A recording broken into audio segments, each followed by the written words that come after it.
What's up guys, Jace2Cents here, and I'm gonna bring you a product review that I'm a little late to the party on, but that's okay, better late than never. We are talking about brand new AIOs from Fractal Design. Now normally I would just be like, you know what, we don't review AIOs anymore. There's just not enough different anymore between them. They're almost all of them are Asetek rebrands. There's just nothing super exciting to talk about. But Fractal and their Celsius series has always been my favorite AIOs of all of the bunch. And no, I wasn't paid to say that, but Fractal, if you feel like sending me a check, by all means, you have my address. But they are my favorite AIOs for several reasons. And then now that we have a refresh here, and we're gonna talk about the necessity for a refresh, I'm gonna show you why it continues to still be my favorite AIO of all time. Wow, that sounds super shilly, but I mean it. The Elite XG270QG from ViewSonic breaks the traditional ugly appearance of gaming monitors by providing an ultra clean design while still delivering gamers the features that they want most. Features like a 1 millisecond response time, IPS 165 Hz overclock display, black brushed aluminum stand with tilt and swivel, mouse and keyboard cable anchors, and customizable subtle lighting. To learn more about the XG270GQ from ViewSonic and to see current pricing, click the link in the description below. So before we bust it out of the box and kind of take a look at it, I won't be doing any direct performance testing of this today. This is more of an unboxing and an overview and kind of showing you what's different and still why it's my favorite. I don't have a test bench. I do not have a working test bench here at the house, and like you can obviously tell, we have not been back to the studio now in 3 weeks. It's probably so dusty and dirty, like it wasn't dusty and dirty before, but whatever. The reason why you're seeing these new AIOs launch from all these companies is necessity is the mother of all invention, right? At least that's what they say. I think laziness is the motive of necessity for invention, but whatever. That's besides the point. Asetek is the company that pretty much all of the brands have to operate under a licensing agreement because Asetek owns the patents to the cooling plate, that being the copper base and all that sort of stuff. Fun fact, anything on top of that is up to the manufacturer to come up with. That's why you see differences between like LCD screens on like the NZXT cooler, and then you'll see like the older or the other NZXT cooler has like the infinity mirror. You've got like the not Raging Tech, the whatever Asus is calling theirs. It was a really stupid name. I can't remember what it was, but they've got like the OLED screen on there that you can cycle through and play GIFs and stuff like that.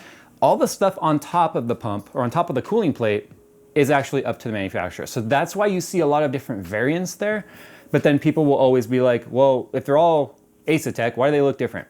And they're not all Asetek, by the way. In fact, I'm not sure the Asus one actually is, but I digress. If it's round, it's more than likely gonna be Asetek. So let's go ahead and crack this guy out of the box. Let's take a look at what's inside, and then we'll actually fire it up. We're not gonna be hooking it up to a CPU, but I do have a power supply here. I can turn it on so you can see what some of the differences were. Now it's kind of obvious why they call it the Celsius Plus 24 Prisma. So to understand the naming convention, obviously, it's the Celsius, which is the product line, the Plus because of the larger size of the pump base, the S24 because it's the 240 millimeter radiator, and Prisma because this particular edition comes with the RGB Prisma fans that Fractal Design does also sell on the side. Now I believe they do have a version as well that has the standard black and white fans, but doesn't have the RGB on there. But I do believe it still has the RGB ring on the pump. It's obvious too that by looking at the box, it does have an RGB ring on the pump, which is new for them because they've always been super simple.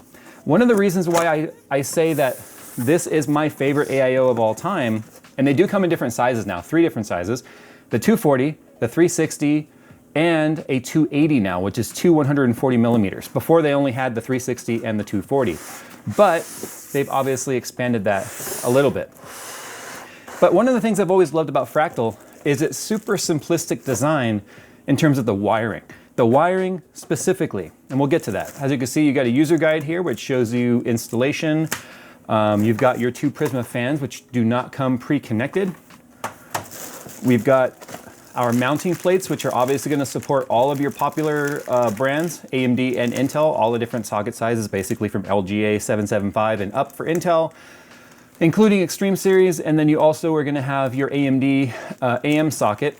I do not know if this one supports TR4, so let's see if it does. So according to the box right here, it basically supports Intel 1150 and up, which will still work with 775, I believe, but if you're probably shopping a 775 cooler, I would hope you would have newer stuff to put something like this on. But anyway, and all your AMD sockets, AM2 up, including FM socket, as well as TR4. Oh, via included bracket inside the Threadripper box. So like I mentioned, it has a bracket that comes with Threadripper.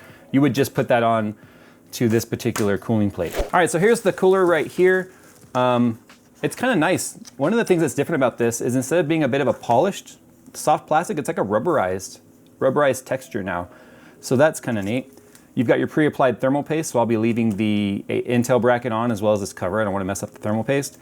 You can see that this will provide good coverage for FX CPUs, yes, Intel mainstream CPUs, a good coverage on X299 and X99. Not the greatest coverage when it comes to Threadripper because Threadripper is so big. If you're using one of the super dense ones at, like, let's say a 3970X, I don't feel this would be adequate, but it will be better than nothing. And because Threadripper doesn't come with a cooler, you would, if you already have one of these, I guess you could use it. You would put on the bracket that comes with the CPU onto the base plate of this, and then you would at least have some sort of coverage there. And then it will cover, obviously, Ryzen CPUs just fine. So I'm gonna go ahead and put this back on. But what you might be noticing right now, and this is why I say over and over that this is my favorite cooler, is an extreme lack of wiring. All the other brands that have their coolers want to just load it up with all of these stupid, I got some lint in there. There we go. Nope, didn't get it. Whatever, doesn't matter. They'll load it up with all these stupid wiring coming off everywhere. You got a USB cable, and then you'll have a fan cables going to the fans, and then you'll have one going to the CPU cooler, and then the CPU itself will have another cable going to something else, and it's just all this stupid wiring everywhere. This is the single power plug right here for the entire unit. It is a PWM powered plug. It will control the pump. It will also send PWM and power to the fans.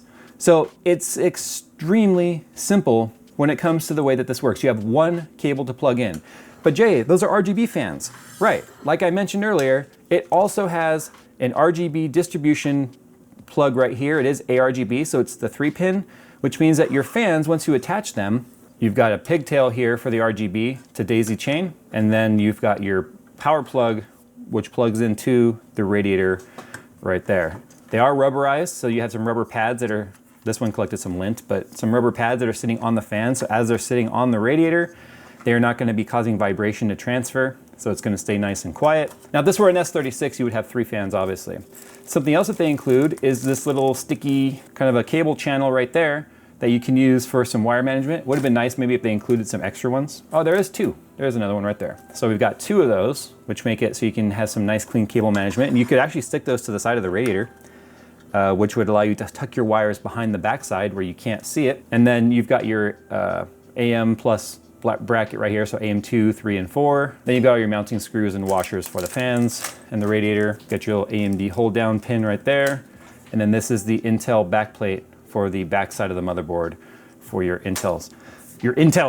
So let's go ahead and mount this up. I'll show you what it all looks like put together, the way I did the cable management and such, and so you can get a good idea of why this is such a clean, simplistic style, but now with obviously the inclusion of RGB and the Prisma fans, with a standard ARGB header with the 3 pins and not the stupid proprietary plug, making it even easier to get this incorporated in your systems. So let's show you guys what that looks like. And one other plug to assemble this, I am going to be using my iFixit. This is my iFixit ProTech kit.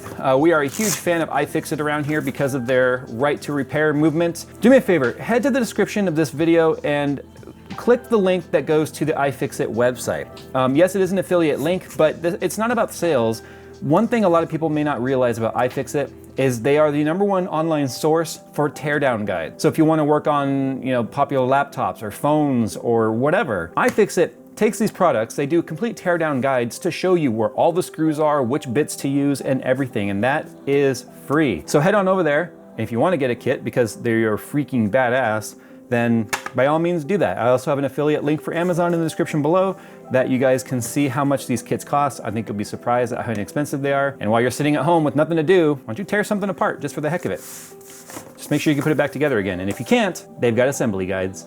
All right, so here's what it looks like with everything connected. It's not nearly as neat as it used to be. The previous version of the Celsius, and probably the one that also doesn't use the Prisma fans, had cable links that were specific to the link they would need to be to get over here to the hub. But the hub also contains the RGB for the fans. So you have to use the daisy chain RGB built into the fan wires. And if you had a third fan here, there would be that much more wiring, which makes it not quite as neat and tidy as it used to be. However, because I have it all tied down here on the sides, I didn't even use the little cable management things that come with it. When you rotate it the way that it would be in the case and the way that I wired it for, as you can see, you wouldn't even see those cables at all. This is wired for push. It would take fresh air and push it through the radiator and exhaust it out the top. If we take a look at the pump, there's one extra wire here. So the pump also needs a way to get the RGB signal to the fans. And that's through this cable that comes right here, which is just an RGB cable. It's got a proprietary plug that plugs into the side of the pump right here. And the control wire that not only powers the fans and sends the PWM signal and the power to the fans, the RGB cable also runs underneath the sleeving. You can actually feel it under there to keep it nice and tidy.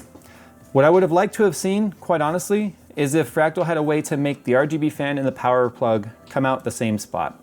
Because now they're kind of taking one step closer towards the companies that I just said do the stupid thing with wires coming out everywhere. Because they chose to have it come out a completely different location rather than trying to have it come out near the power wire, you're gonna have wires going like this coming off your CPU socket, and that looks terrible. When it comes to controlling the fan though, or the fans on the radiator, you have two options. One, Fractal has its own logic built in that uses coolant temperature to speed up and slow down the fans. Or you can use PWM so that it's controlled off of the PWM signal coming from your CPU and or AIO pump header on your motherboard, depending on what you have this plugged into. And the way you control that is just like the old one. You simply rotate this knob, and then there is somewhere on there is a little indicator that will show you if you're in PWM or you're in controlled mode where Fractal's own logic controls it. Something I would have liked to have seen though is this cable to be about twice as long. The reason being is this would not easily reach a bottom header on a motherboard. And a lot of motherboard manufacturers have started putting the RGB headers all along the bottom, not necessarily on the top. I don't know why motherboard manufacturers have started doing that. I think they're trying to just have a centralized location for everything rather than having to have some run to here and some run to here. But I found that for some reason the ARGB headers are starting to find themselves more along the bottom of a motherboard than the top. And this won't be long enough, because if you want it to be up, you can't see it, it's not turned on, but the Fractal logo is right there, so that would be up.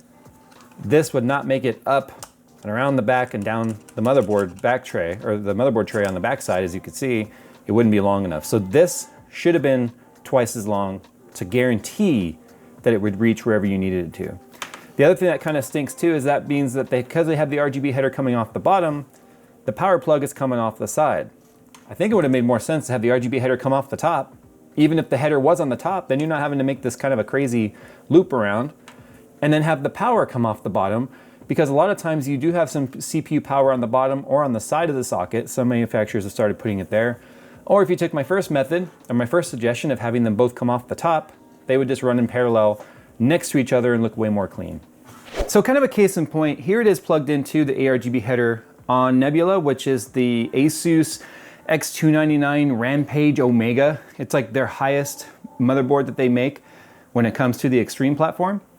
It has one ARGB header, and it's on the bottom. So this would have never reached. I would have had to have made an extension cable and or bought an extension cable. And you can easily make one by just getting a standard 4-pin extension cable, cutting off the second pin, the one that's next to the 5-volt, and then that way you can actually plug it in. So you have the 2, the space, and the 1 pin, and then you can plug it in wherever you want. But what I wanted to see right now is how well the colors matched what I had in Nebula, and they're kind of set to like a teal-y kind of a blue, and it matches pretty good. The infinity ring, as you can see, lights up. It looks really, really good. I thought the Fractal logo lit up, but for some reason on this one it's not. I thought the picture showed that it lit up, but we do have a bit of a, just kind of an RGB ring going around the side. Now let me go ahead and set it to kind of a disco mode just so we can see what it looks like. So there it is, all rainbow moding. And then obviously if the fans were turning, don't worry about me, don't freak out me turning the fans. It's not plugged into any PWM header or anything. So there's an idea of what it will look like. So it's getting you the Fractal Design simplicity, but with adding the flare, you know, the whole 30 pieces of flare inside with the RGB. Now let's go ahead and get that back. Get it back. There we go. Whew. That's better. All right, so there you have it. My first look and opinion about the Celsius Plus lineup of AIOs from Fractal Design. I think that they're in a step in the right direction. The reason why the cables on the back look so ugly compared to the way they did before, like I said, with the Prisma edition, they just grab Prisma fans off the shelf and basically stick them in the box. So they don't have the custom cable links like the fans that come specifically with the non-Prisma coolers do. I'm disappointed by their layout regarding the cables coming out of the pump. I feel like, I already explained, but I feel like this is starting to look too much like some of the other brands out there that just don't care about the cable mess. And I hate to see Fractal go that way, because that's one of the things that has always driven me to recommend this particular cooler, especially the older version, to builders that want a clean aesthetic. But if you take the time, and when I cable managed this, I used nothing but what came in the box, including the twist ties that originally held the cables together. And from the angle that it was sitting in your computer, it'll look like this. You'll never see those cables. And you know, it's one of those things where if you take your time and manage the wires coming out of the pump properly and run them along other things that share a parallel direction, like running it flat along like the DIMM channel or something like that, some of the ways that I do cable management, you probably won't see it. Although this one being braided or sleeved and then being quite a bit thicker because there's 4 cables in here or 4 wires, this one's a little bit more difficult. The major flaw, though, in my opinion, I think, is the length of the RGB cable for the pump. I already explained why. Now, I did mention you can make extensions for this. I had to for Nebula. Every single ARGB fan that is inside Nebula, and there's what, 12 of them? Let's see, 3, 6, 9, yeah, there's 12 RGB fans inside of Nebula. They're all running off one header. And to be fair, I think I have one fan too many, because the very top fan in the front will start to flicker different colors every now and then, which means that the signal's starting to degrade by the time it gets to that particular fan. But I had to make extension cables as well. But that's not something I think someone should have to do. I don't think you should have to run out and source another cable and then modify it to be able to plug this in, because as I showed, had I been using this motherboard with this cooler, this plug would not have gotten the job done, because I have 2 standard 12 volt RGB headers, which are not addressable, one at the top or the side of this this motherboard, and one at the bottom, right next to the ARGB header, which I already said this wouldn't have reached. It's minor, but enough to mention, because you're gonna go to hook this up and you're gonna be like, wait a minute, it doesn't reach. So that's a disappointment there. I'd like to see a revision in the future where Fractal includes a longer cable, because it is removable. It means they could also source longer cables and then show some good faith by retroactively providing them to people who have the cooler already. That way they don't have to worry about doing that themselves and then potentially ruining the RGB, because if you get the pins wrong and you cut the wrong pin, or you plug it into the wrong header on your motherboard, that's one of the reasons why there's a block off pin here, and you can't do that with an extension cable. You can still plug it into a 12 volt RGB and not a 5 volt RGB on accident and blow up the RGB in here. Ask me how I know. I've done it more than once, because it's easy to not pay attention to what you're doing. So that has been my first look at the Celsius Plus S24 Prisma Edition. Tell me what you guys think in the comments below. It's still one of my favorite coolers and AIOs because of the simplicity and the easy install of it. And I don't think that you can ask for more now that you've got some extra flare. You've got the amazing 240 millimeter radiator size to cool pretty much any CPU out there and still provide a decent overclock. And with the new rubberized texture on the pump, the braided cables, and then the hidden cables inside the braid, make it one of the cleanest AIOs that you can buy. So sound off in the comments below with what AIO you're using and what your favorite one is and why. Thanks for watching, guys. And as I always say at the end of every video right now, hope you guys are staying safe and hope you're feeling well. And as always, I'll see you in the next one.